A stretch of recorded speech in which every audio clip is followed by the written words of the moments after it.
చాలామంది MP seat వద్దంటూ ఉన్నారండి. ప్రజలు మమ్మల్ని గుర్తించాలని ఎమ్మెల్యే అయితే బాగుంటుంది కానీ ఎంపీ వద్దని.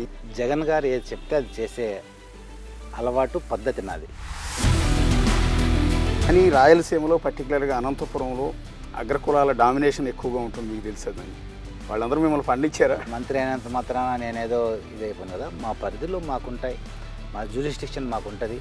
ఆ ప్రకారంగానే మేము చేసుకుంటూ వెళ్ళాం. ఇప్పుడు రాజకీయాల్లో వాళ్ళని చూస్తూ ఉన్నాం కదా, అవతలను తిట్టడం లేకపోతే తిట్టించుకోవటం, వ్యక్తిగతమైన దోషంలు, వీటన్నిటికీ దూరంగా ఉన్నారు. మీరు మాట్లాడే విధానం చూస్తే చాలా హుందాగా ఉంది. ఒక సర్పంచ్ మీ మీద చెప్పులు వేయించిన సందర్భం ఉంది. ఎందుకంత? ఇప్పుడు కూడా నా మీద తిట్టాడనో, నేను మళ్ళీ కొట్టడము, లేదా నన్ను కొట్టించాడనో, నా మీద చెప్పులు వేయించాడనో ఇలా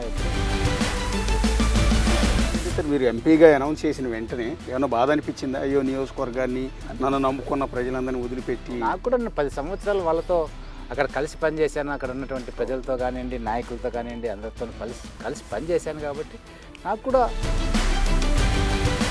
చంద్రబాబు నాయుడు గారు ఆ మధ్య మీ గురించి ఒక కామెంట్ చేశారు, అవినీతి అనకొండ శంకరనారాయణ అని.